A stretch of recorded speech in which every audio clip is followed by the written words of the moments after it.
Cashflow Diary Podcast, episode 154. Welcome to yet another exciting episode of the Cashflow Diary Podcast, the podcast that teaches you insider tips, tactics, and strategies for creating leverage streams of cash flow into your life. Learn from top-performing entrepreneurs, business owners, investors, and thought leaders from across the globe as they share their secrets to success. Like what you learn on this and other Cashflow Diary podcast episodes? Go to learninvestingnow.com and sign up to receive powerful tips and information that will help you succeed as an entrepreneur and investor. Now, here's your host, investor, entrepreneur, business owner, educator, speaker, author, and master facilitator of Robert Kiyosaki's cash flow game, Jay Massey. All right, ladies and gentlemen, welcome to another episode of the Cashflow Diary Podcast. I am your host, Jay Massey, and I'm glad that you are here because today's subject is definitely something that I know, bar none, every one of you can improve and most importantly, absolutely need. You're like, what on earth are we talking about? See, that's what you get for not reading the show description before you started playing. It's all good. Here's the thing. We want to build a business, and that's great. Everybody wants to do that. You want to serve more people. That's perfect. That's exactly what you should be doing. But here's the challenge. Where are the people? And more importantly, how do you find them? And in today's world, one of the biggest challenges can absolutely be making sure that you're in front of enough people. Because, hey, if you're too busy serving them, how are you going to go find more? That can become a time challenge and definitely a big frustration. Today's guest is going to help you with overcoming all of that. And here's the key. It's going to do it in such a way that you don't have to chase people. They're going to chase you. I think you're going to enjoy it because we are talking with an expert at inbound marketing. That's right, inbound marketing. You're like, what? I know. I'm excited about that too. And hopefully you are ready to listen to Mr. Tom Schwab. Tom, you there? I am, Jay. How are you? I'm doing wonderful. Good. Thank you for having me here. Well, you know, you have an interesting topic. You're going to help us increase our cash flow, I'm sure. But before we get to that, I think everybody knows the first question I'm about to ask you. So I look at today's entrepreneurs, and of course, you being one of them, as like yesterday's superheroes, you know, whether that be Wonder Woman, Daredevil, Superman, Spider-Man, it doesn't really matter. And they, you know, we get dressed up. They got dressed up. They dress up in tights and save people from their own messes and solve problems, et cetera, et cetera. And I think that's what today's entrepreneurs do. And you do the same thing. However, before they put on the tights and the masks and the capes, they were normal people. Maybe they got struck by lightning, dumped in a vat of acid, or, you know, bit by a spider. But what happened is that they took that disadvantage, turned it into an advantage, and became something more. What we want to know is before you were the Tom Schwab we now know, who was Tom Schwab? I love this question, Jay, and I have to laugh at it because the Tom Schwab that started out ran nuclear power plants for the Navy. Oh. I was about as really? I did. Wow. Okay. I went to the Naval Academy and went from there to running nuclear power plants on board an aircraft carrier. Wow. And, you know, they're not really they don't look for entrepreneurial people to do that. You're supposed to follow systems and do what you're told. Yeah. And it was like a round peg in a square hole, but it was what was expected and what was safe and to go through that. So when peace broke out in 92 and the Russians went away, I went from there to the corporate world and started with a Fortune 500 company, worked my way up, and it wasn't until about 12 years ago that I just looked at it and said, if I'm ever going to be a superhero, I got to get out of this place. If not, it's killing me. And I just looked at that and said that all that time I wasn't happy in that structure. I had stopped learning new things, and it was killing me slowly. And it wasn't until I got out on my own that, man, I really started to flourish, started to learn new things. And, I'm more excited about the future and life now than I was 15 years ago. It's just a great time. So I don't know if I was struck by lightning or finally was smart enough to figure out that I could leave the jail that I had put myself in. Well, I think what's interesting, well, one, it's just cool that you were like, nuclear power plants. I don't think many people could ever say that one, But outside of that, what I think that was, something that I think a lot of people are dealing with right now is they're doing what's expected and what's safe, and they're doing what's following the rules, even though, because you said the words, killing me slowly. What on earth gave you the courage to go, you know what? It may not be what's expected of me. It may not be safe. And you know what? These rules can use improvement. Where on earth did that courage come from to change? Well, I don't know if it was courage or clarity, but I looked at it. There was some things going on in my life. One, my father had passed away, and he passed away at the age of 62. And all of a sudden, it put a timeline on my life where I looked at it and said, what if I only have that many years? I saw friends around me that were having health problems from the stress that all the corporate travel was doing. And it was killing them slowly. And I looked at that and said, this is not the life I want. We've all got a limited number of days. Every day is a gift and not a given. And, I want to create something with this. I want to go out there and do it myself. And I looked at it and said that this theory that so many people have is that I'm in a safe role. I feel safer when I control my destiny. I'd rather know the fears and face them than just be a cog in the wheel and not know what's coming. So from that standpoint, the control and just looking and saying, what do I want my life to look like? That's really what gave me the impetus to move forward with it. Gotcha. Now, I would submit for everyone's acceptance that nearly every entrepreneur has some element of control freak in them. I mean, I'm just saying, at some point, we're just like, no, I'm not comfortable with you making these decisions in these areas, And I think I can do a better job. And we learn quickly that maybe we can't yet, but we have to, we go through it.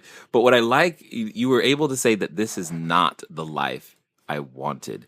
So did you then sit down and actually take a moment and try to define what it is you did want? I did, and looked at where I wanted to be in the future, what I wanted to be doing every day, and once you become an entrepreneur, every day doesn't become easy or beautiful or what you dreamed of. Say that again. You got to repeat that, just in case they were washing the dishes or the kids screamed or something. They need to hear that one more time. It's going to get worse before it gets better. Yes, there you go. The freedom that and the autonomy that you dreamed of, you will get, and at times you will look back and say, "Why did I do this?" But they say stress is caused by being held accountable for things that you have no control over. Whereas, at least with an entrepreneur, I have control over more things, and I know the problems. I know how to. I try to fix them, and I like that control. I think you're right. And if entrepreneurs won't agree that they've got a little bit of control freak in them, I'm sure our spouses would admit that. They would admit it for us gladly. Yes. Of course, we could have a round table. They probably should have their own support group. That's definitely true. Now, so talk to us a little bit, because here's what's going through my head. You're in this structure. If you're in the military of any kind, you're in what is, we'll call it, I would think of it as something very rigid. And then you're transitioning to corporate America, which isn't, it's maybe a little less rigid, but still you've got lots of things being decided for you, et cetera. And then you switch over to this complete freedom. I know when I look at my kids, again, not like you're a kid, but when I look at my kids, if I give them complete freedom in any area, the house is torn up and everything is just a mess. How did you learn to manage yourself and the daily activities that were required to build a business? That's a very interesting question because freedom, too many choices is just as bad. And some people get overwhelmed by that. The way I look at it is just trying to figure out the strategy of where do I want to go? What am I doing to move myself towards that? And is it an opportunity or is it a distraction? Is it a trick or a tactic, or is this really the strategy I want to go with? Because, going back to the military, tactics win battles, but it's the strategy that wins the war. So with every decision, with every opportunity, I'd always try going back to say, what's my strategy here? What's my strategy to grow my business, to attract and engage and delight my customers? What's the strategy of what I want to build? And then look at every decision along the way and saying, does this help it? Does it hurt it? Is it an opportunity or is it just a distraction? Got it. What I like about what you just said, though, is tactics wins battles and strategies wins the war. For those of us, myself included, who might not have as clear a definition of the difference between a tactic and a strategy, what would you call them? How would I identify them in my own business? Yeah. To me, a tactic is the newest trick. Right. So when you see that somebody comes out with, hey, this Facebook trick works to drive traffic.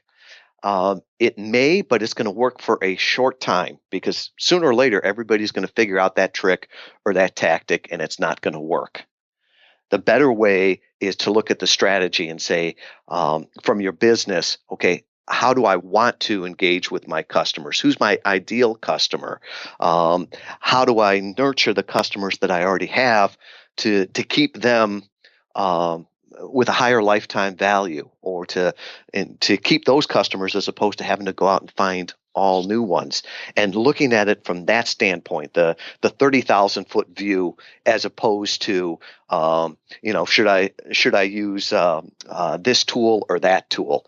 Because if you figure out where you want to go from the 30,000-foot view, then some of the tactics or tools that you can use make a whole lot more sense. Got it. And listening to you, I find this to be very true. Or at least this is I have a very, very strong belief that even if, before you were a superhero and an entrepreneur, etc., you were a single mom or, a janitor or anything, whatever you did before plays a positive role in what, style of entrepreneur you are today. And I'm just curious as how you feel your prior experience in the military gives you an advantage or a disadvantage or what have you as you have moved forward throughout your entrepreneurial career. I think some of it is the structure and thinking through things, the process that if you set up the process right, that you can make the machine work for you. And have that cash flow come through it, and really that's the whole idea of a business. A business should be set up so that it can support itself, it grows itself. That you have systems that support that. It's not just one off and flying by the seat of your pants all the time. Oh, come on! I like flying by the seat of my pants. No, I'm just kidding. Go ahead. Well, and we all do that, but at a certain point, we're doing things that are flying by the seat of our pants, but we've got to have the systems that we put into place to support that growth and build that growth, because it comes to a certain point where if somebody asks you, would you like your business to double tomorrow? Well, if that means doubling the amount of problems just to double the amount of income, there's a lot of business owners at that point go, it's not worth it. And those are the businesses that you see that just sort of reach a point and don't go from there, and they're limited by their systems. And so I think from my engineering background, my military background, thinking through things, I'm always thinking of how can I systematize this? How can I use this tool to leverage it more? So how can I use social media to amplify and leverage myself, not to ever replace it, but how can I use those tools so that I can take it to the next level and the next level? Because as you and I know, we've only got so many hours in a day. And, we can't start taking them from sleep long term. That's not going to work. You don't want to start taking it from health or your family. That's not going to work. So you need to really figure out systems and ways that you can use that to multiply your time. And we live in a wonderful world where our grandparents would have never dreamed of the things that we can do. And it's exciting to be able to use those as part of your strategy to attract more customers, convert them, and really delight them. Indeed, indeed. Now, so that everybody knows, the thing that's interesting to me is that, okay, everybody knows by now, or at least if you've listened for a while, you've heard me mention more than once that I'm naturally an introverted and shy person. So what does that mean? That means from a business standpoint, if you stay that way, you starve. So you have to find a way to, and this is what I did. So in person, I didn't use online or those types of things. I mastered many, many different strategies to attract people to me when I was in person so that I would always have referrals coming in, et cetera, because I hated the energy, just the sheer energy of getting up to go force myself on people. That's what it feels like. And to talk to them about, even though I know that what I'm going to do is going to help them, I just don't want to do it. Now, so therefore, your whole idea of inbound the inbound movement and inbound e-commerce is something that's completely intriguing to me. So I want everybody to know what it is that you do in your own words. Yes. And I'd compliment you because I think introverts make the best salesmen and the best marketers online. Because you're very, very sensitive to what people think and what they do. And when people ask me what is inbound marketing, the first thing I do is say, well, you know what outbound marketing is, right? Because that's what makes you cringe. That's the that's the spammy emails that always get sent to you, right. And that's the interruption television commercial or the radio commercial or even those billboards that are just our site pollution after a while. It's all about talking about me, sell this, buy this, and it's Whoa, Tom, those billboards, they pay good rent. Just keep that in mind. All right, but it depends on what side you're on that all one. Right. But I'm with you. Billboards, cell towers, that's good stuff. But right. I'm with you. All right, but from that standpoint, that's sort of a extrovert's sales or marketing where they're interrupting you. And I think that turns a lot of people off. And if you look at it, the rules of the game are changing. People don't want to be sold anymore. They want to be helped to buy or helped to solve their problem. And this concept first came up from two smart guys from MIT, Dharmesh Shah and Brian Halligan. And they wrote a book back in 2009 called Inbound Marketing. And that their premise on that was that the winners in the future are going to be those people that help people solve their problems. Those ones that go ahead and offer content and offer answers to help people, like this podcast. And what's that do? That builds trust, it builds authority, it builds thought leadership. And all of these things we can do in order to attract visitors to our site or to our business. And then with that, we can go ahead and engage them with different offers and different educational things and start the conversation with them. And really, if you look at that, all of that automated touch points with them, if you think about it, it's going to lower the friction to buy. Yeah. So they're going to know you, like you, trust right. you, and that way they can, do that first transaction with you. And it's not the big sale, it's just really trying you out. And right. at that point, it's really about, from an introvert standpoint of, okay, how can I build this trust with this person? How can I, really take them from a customer to make them a repeat customer and then a delighted customer and ultimately an advocate that is just bringing more customers to me. So that's the whole inbound strategy. Yeah, exactly. This is why I was interested in talking to you. You just pretty much described exactly what you just described is another reason why I like rental real estate.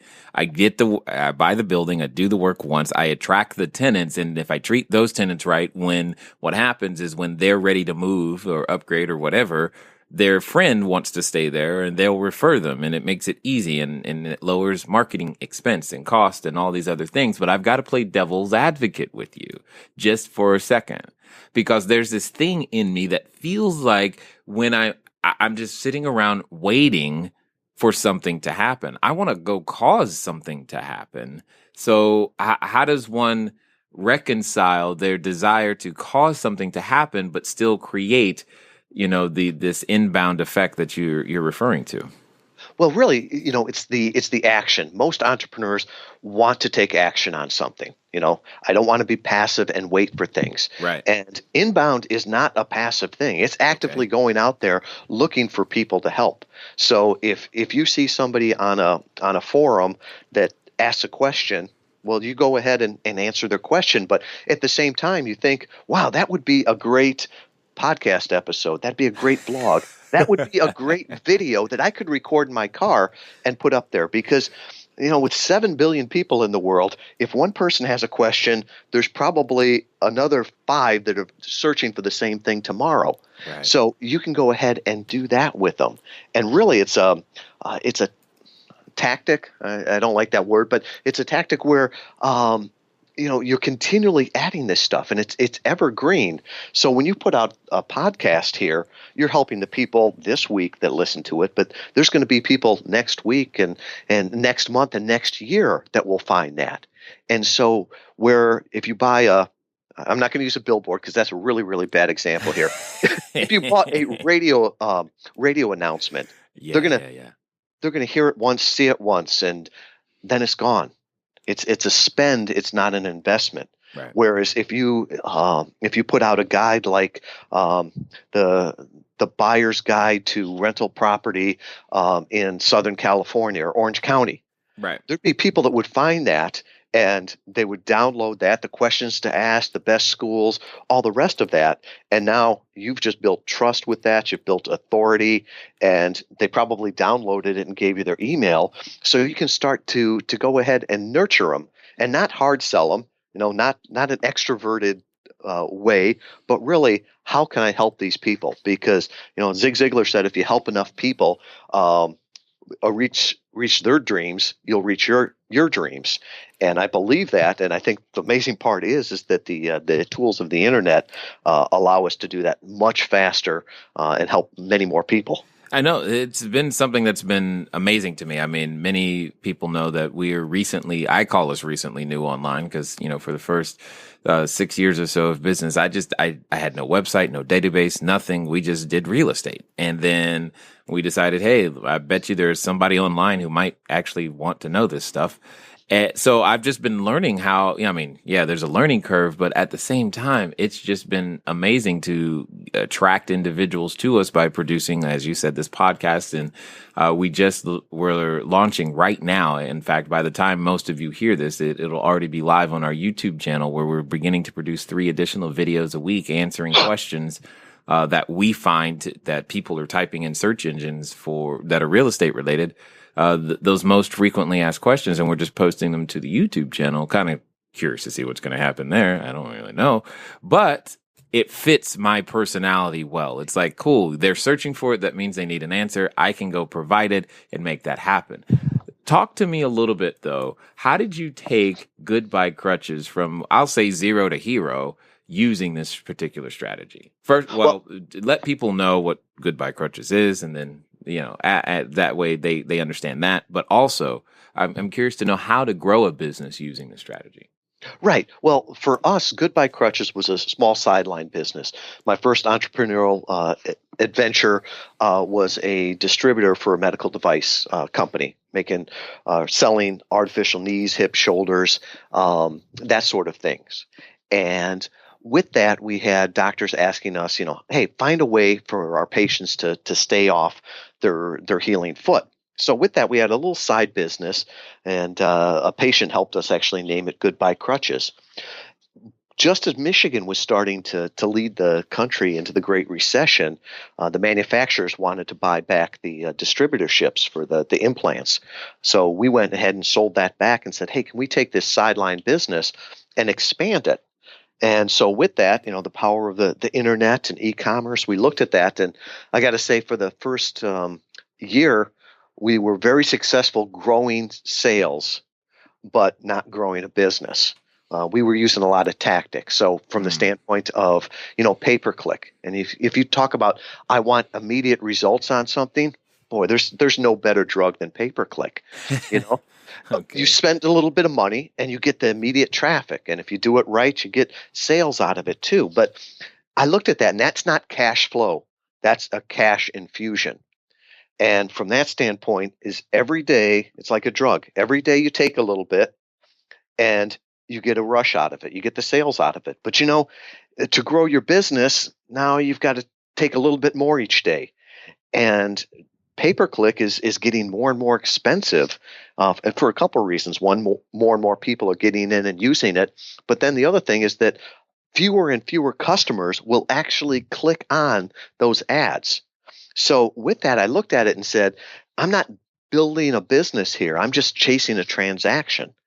And that's not what I wanted to do. So like I mentioned, that book, Inbound Marketing, we read that. And at that time, it was really just a B2B model, that business to business.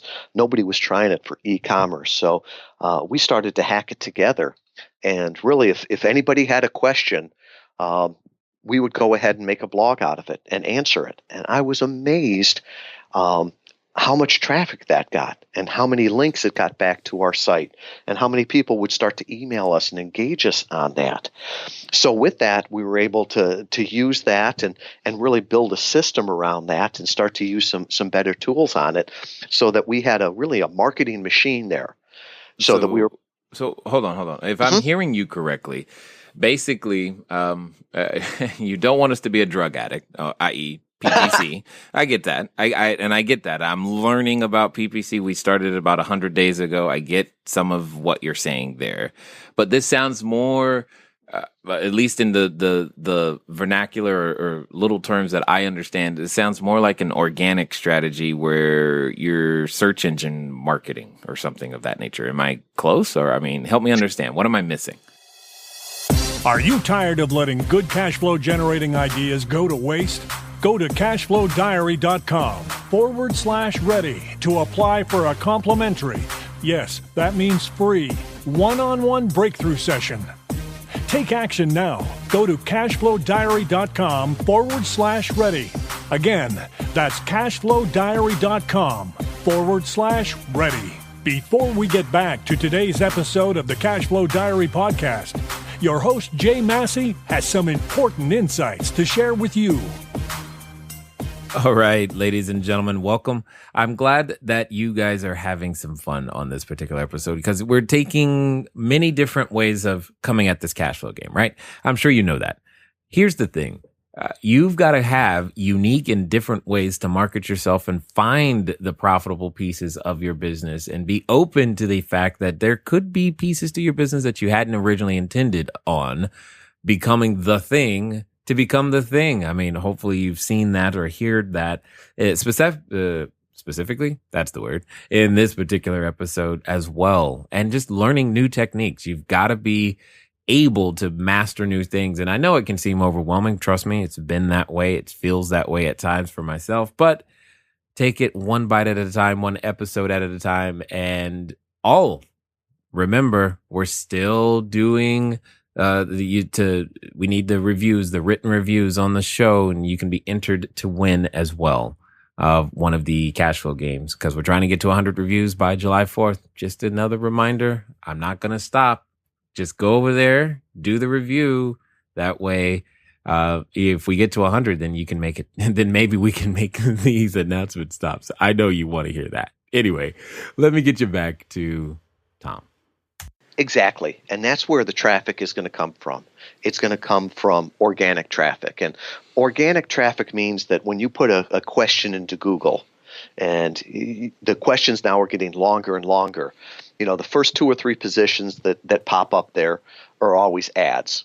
And those are the pay-per-click. Everything down the right-hand column is pay-per-click. But then the next 10 spots on that page are all what's called organic. And basically Google goes out there and searches the internet and said, what are the best answers to this question. And if you start writing specific questions or specific answers to specific questions, you'll get found up there. Because when somebody asks a specific question about the best rental properties in Orange County, well, that's their question. So if you can answer that, they'll find you first, and it won't be the person that that is advertising, 2-bedroom rental property. Right. Because that's not the specific question. So they're really going after, it's called a long tail keyword.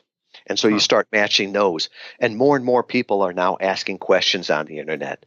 Google put out a study, and the length of a search term is increasing drastically. Whereas, people used to put in the word apartment. No, now they want to be very specific. So, what's the best apartment in the west side of Kalamazoo, Michigan? And if you have an article that answers that, then yours is going to be the first one up there. And really, when you start going after pay-per-click or the shorter keywords there, everybody's going after those. And because of that, you've got to make it so generic too. But if you can get very, very focused on one article or one piece of content, boy, you'll be found on that. And really, people want a specific answer to their specific question. They don't want to have to read, generalities. And so with that, you start to get this organic traffic. And that organic traffic is typically better from the standpoint of the people know exactly what they're getting and what they're looking for. They will tend to stay longer on a blog and actually reading the content than they will, say, a product detail page or a landing page. So really, the longer they're there, the more time you've got to engage with them. And content is a great way to attract. But I always say, to me, content is like chum in the water. If you go out shark fishing, you throw enough blood and guts over the side, all the sharks coming. Yeah. And shame on us is if we attract people with content and then we can't give them something more. So at the end of every piece of content, if it's a video or a blog, to put some kind of call to action there. And it's not buy now, anything like that. But hey, here's a free guide that sort of goes along with this that has more information. It could be a checklist while you're looking for something. It could be an online calculator, anything like that to really start to engage them. And really looking at it is not a transaction, but how can we start a relationship here? Got it. All right. And I like that because, I like this for a couple of reasons. One, these are things that we are just now starting to do. I literally just recorded about 44 videos that were specific answers to specific questions that were typed in, because videos are easier for us. So that's exactly what we did. We answered those questions, and those are the videos that we're going to be, that some of you, if you're looking right now, you probably have either already seen them or whatnot. And so that's okay, cool. The thing about that though is it seems that it's going to be more time intensive than monetarily intensive. Well, I think you have to invest somehow, right? The idea of free traffic, the idea of free traffic is a misnomer. You're either going to have to pay for it for pay-per-click, right, or you're going to have to pay for it in blood, sweat, and tears in producing it. The difference is that the radio ad plays once and then it's gone. It's easy to throw the money at it, but whereas content is really building a business, because that's evergreen stuff is going to be there.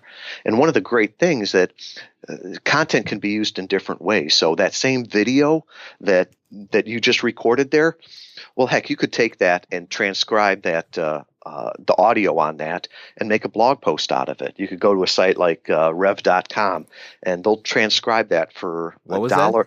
Rev, yeah, REV.com. Okay. And they will transcribe the audio from that for $1 a minute. I'm not IR engineers, as I always say. I'm not a natural writer. I do much better speaking. So when I do my blogs, I do my blogs on an iPhone from the standpoint I'll have an idea and to make that content, I'll just go ahead and record a 5-minute discussion or a rant on a topic, and then I'll have that transcribed for $5. And that gives me a first draft on it. And that's probably 90% of the way there to making a blog.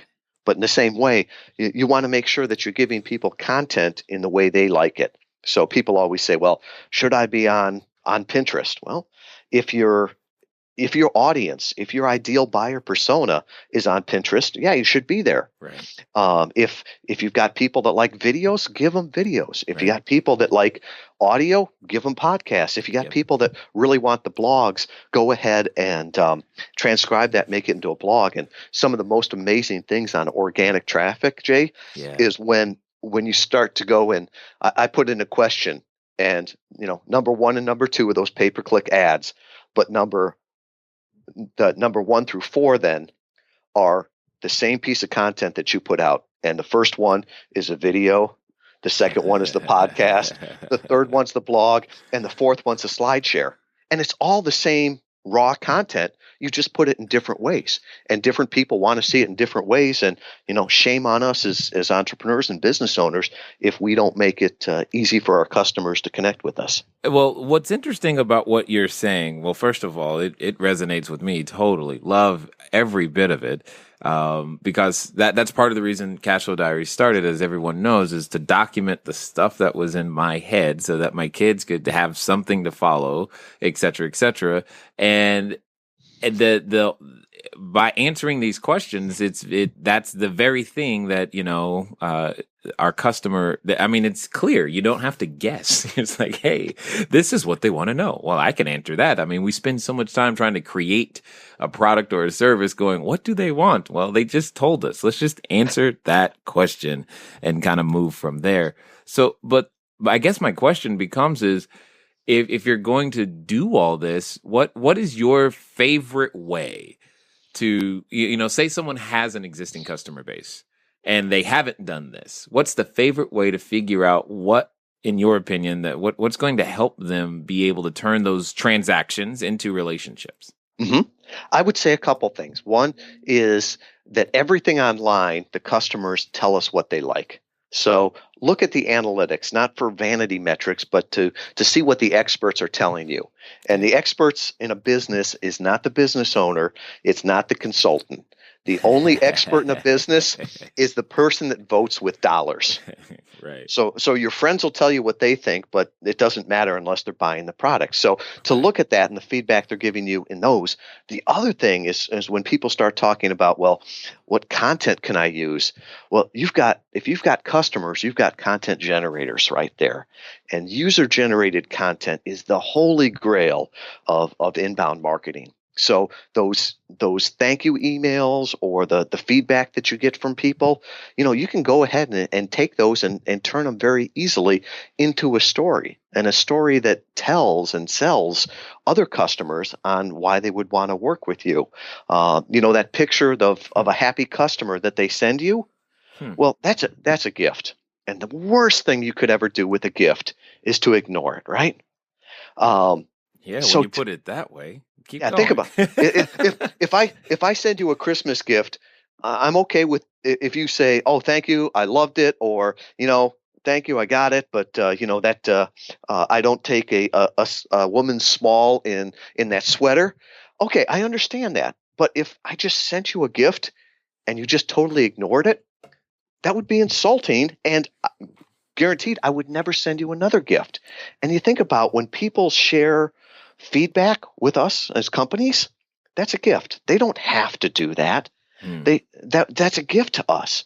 So from that standpoint, well, let's go ahead and acknowledge that and use it. So if somebody goes ahead and gives you a nice feedback, or even if it's one that's not the most pleasant, to put it up there to be real and acknowledge it. If somebody sends you a picture of themselves using your product or moving into the property, anything like that, we'll take that and go ahead and use that content. It could be on social media. It could be in your blog or your newsletter. Of course, you got to get the permission on using it in some ways. But the other thing about that too is they'll go ahead and amplify your message. There's the old joke from a small town that the way he sold newspapers every week was that he put everybody's name in it. Well, if you put everybody's name in the newspaper, they'll buy it, and their mom will buy 2 copies. So Exactly. in the same way with user-generated content, when you go ahead and put, my picture or my story in, I'm going to amplify that. Even this podcast here, you're going to go ahead and share that with your community, but I will go ahead and share that with my community also. Yeah, so and we're going to make sure to put your picture there too. So that's your name and picture. Okay, Tom, you good? All right. But with that, everybody wins with that. So I would tell business owners, if you've got customers, you've already got great content. Yeah. That's a new way of looking at it, and I definitely like it. That's for sure. So here comes the magic question then.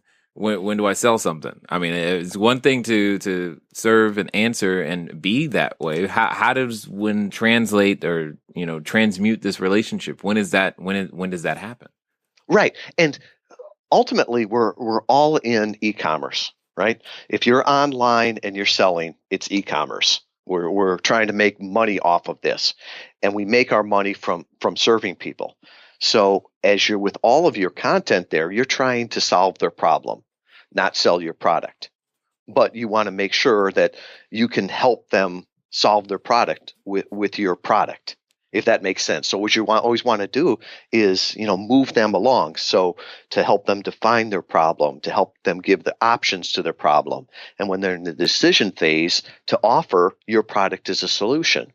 One of the best compliments that I ever got from a customer, and it's probably the weirdest one too, was when he told me that we were just like Preparation H. And okay. Yeah. And I said, excuse me? He says, no, it's a compliment. He said, nobody really wants your product or service. And on this, he was talking about the equipment we had that you needed after foot or ankle surgery. Because he said, you've got to have a problem first. So nobody wants a problem. They just want the solution. So he said, from that standpoint, you gave me relief. You were fast. You were helpful. You were doctor recommended, and that sort of made me look at it and say that nobody really loves our product or service but ourselves.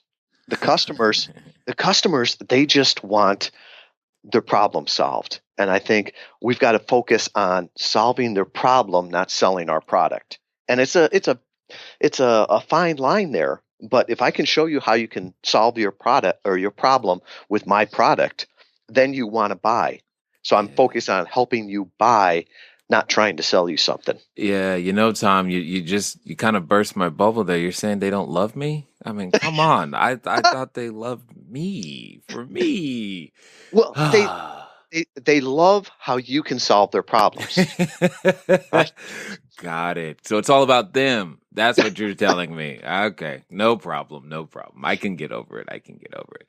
And that's a difficult lesson occasionally to run into and to figure out, because I know I can stay up late one night and go, yeah, this is the one. This is the thing.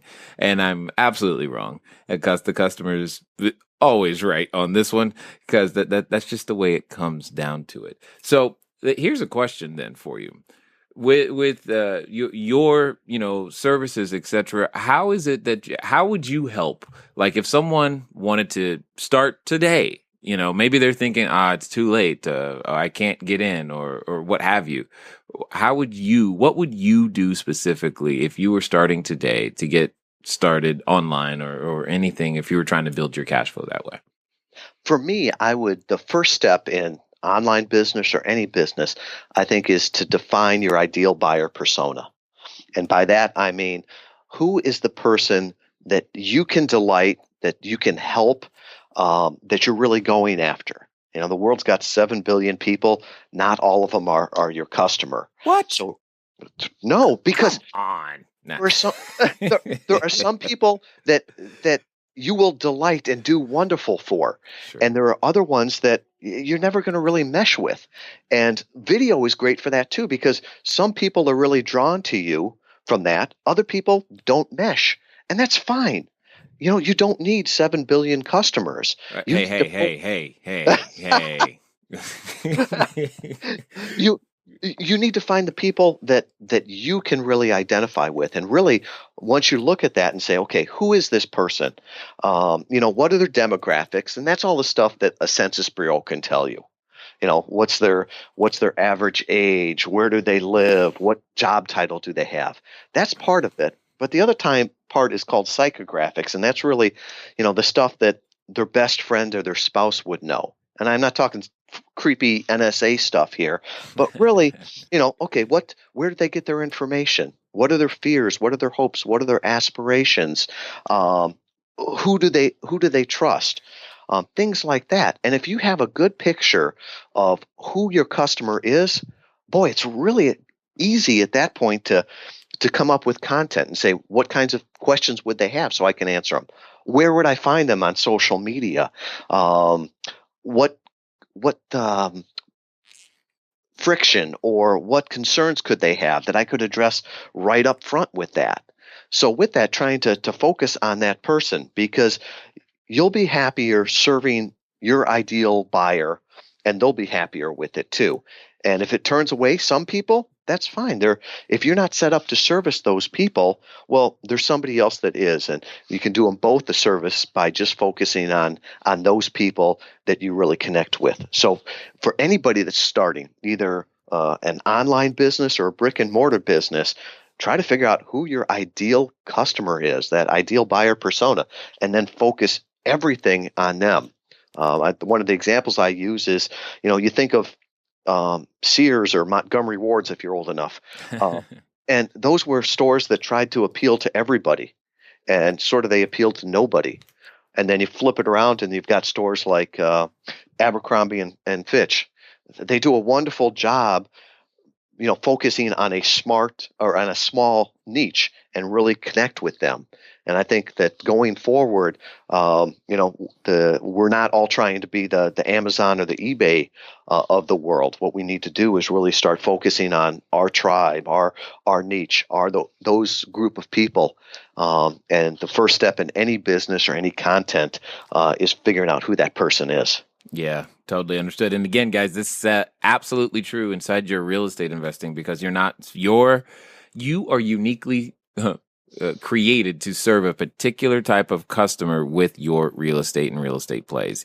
Very uniquely positioned in that sense. And you need to know that, because some of you probably bought too high, or you bought too low, or you're just frustrated with the experience, and it's right there because you're not serving that person. So you bring up this concept. So I've got to put you on the spot on this one, so that, because some people may not understand. So I'm going to let you tell us, what is your customer's ideal persona?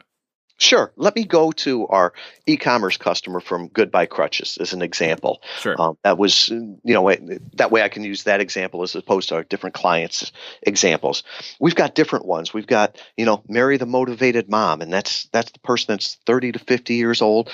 She's off her foot. She's got a household and a family to take care of. She's got very different needs and connections and wants than, say, Jerry the on-the-go grandparent, which is somebody that's more the 50 to 70 range. They're worried about safety. They're worried about what their doctor recommends.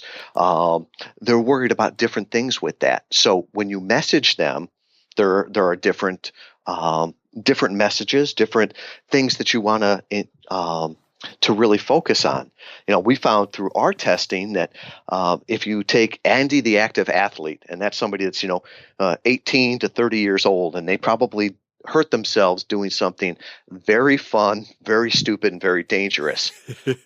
If you show that person a picture of that person to somebody that's Jerry the on-the-go grandparent, they will look at that and say, "Oh no, I could never use that. That's not something that would work for me."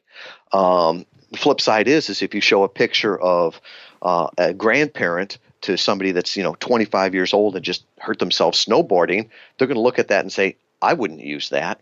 And I think in real estate it's the same way. If you're going after young families, you don't want to put pictures of corporate executives around a boardroom on it.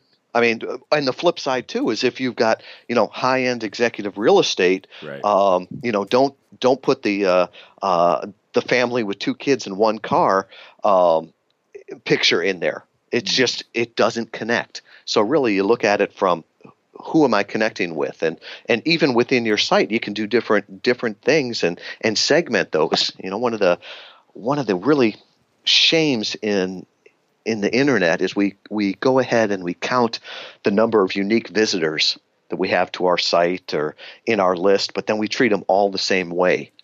And that's wrong. What we need to do is treat people like individuals. And so you can segment them and figure out where they are and give them good content with context that connects to them. Nice. But this brings up the magic question. How does one, especially if they've never done it, how does one figure out what customer persona they're after? Sure. If it's not rocket science, and you already know that person in your mind. If you don't, your customer service people do, your sales people do.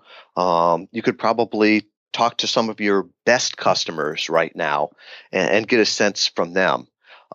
There's a resource on our website that we've used for different people. If you go to inboundmovement.com/personas, that's personas plural. There's resources there, and it's different checklists and different questions to ask yourselves, both on the demographic side and the psychographic side, so that you can start to put those together. And one of the things that we even encourage our clients to do is go ahead and find a picture on Google Images that you think sort of looks like that person, and put that up, and then write a little narrative with them of who they are, what they need from us.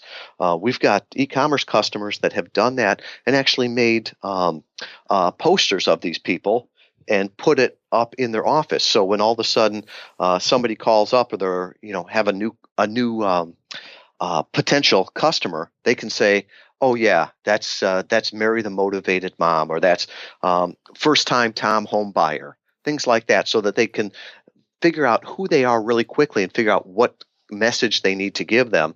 And also, as you start going through, automated nurturing and things, you can make sure that you get the right message to the right person. Nice. I love it completely. Now, I'm sure at this point, there's a number of people who are they just want to know more about what you're doing and the persons that you're serving. What's going to be the best way for them to catch up with you? Sure. The best place to find me is on LinkedIn. Tom Schwab from Kalamazoo, Michigan. I've got two websites. One is inboundmovement.com. Like I mentioned, that's a new one we're launching. And then our consulting business is at inboundforecommerce.com. Excellent. Now, one last question. Let's pretend for a second that Mary, the Motivated Mom, is listening and she's going, you know what? I am ready to go out there and become that superhero. She could be standing in front of the superhero outfit store right now as she's listening to us. But yet she's still feeling a little bit of that doubt and that nagging fear and that nagging, can I do it? And is anyone really going to read my article online type of stuff? What would you say to her right now?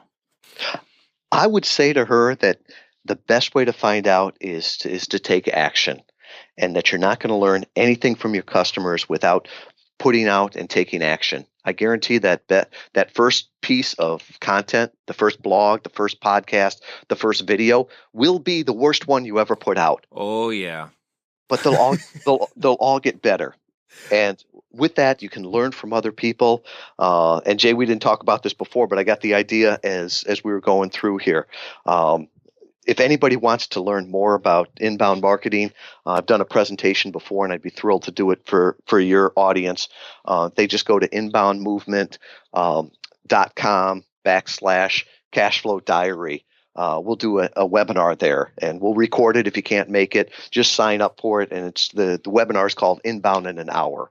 And there was a lot of stuff that I touched on here, But with that, with the webinar, we'll go through and give you the pieces in it and show you a roadmap and at least a way other people have done it, and hopefully give you some great ideas on how you can start going and using these tools of the internet to attract more visitors, engage more leads, and delight more customers. Excellent. I love delighting customers because that usually means I get rewarded with certificates of appreciation, usually called dollar bills. So I definitely appreciate the time that you have taken to be with here today and invest inside the Cashflow Diary audience. Thank you very much. Thank you, Jay. All right, ladies and gentlemen, you know what time it is. It's time for you to move at the speed of instruction. What does that mean? You had so many resources in this particular episode. If anything, you're just like, I don't know what to do first. Well, do something first. Go register for the webinar. Go over to Inbound Movement. Figure it out. Inbound for e-commerce. It doesn't matter. Do something. You know, the best way to make sure that you are not in the same place a year from now is that you take something that you learned today, and in the next 24 hours, you take one measly measurable step in that direction. I look forward to talking to you guys soon. Until next time.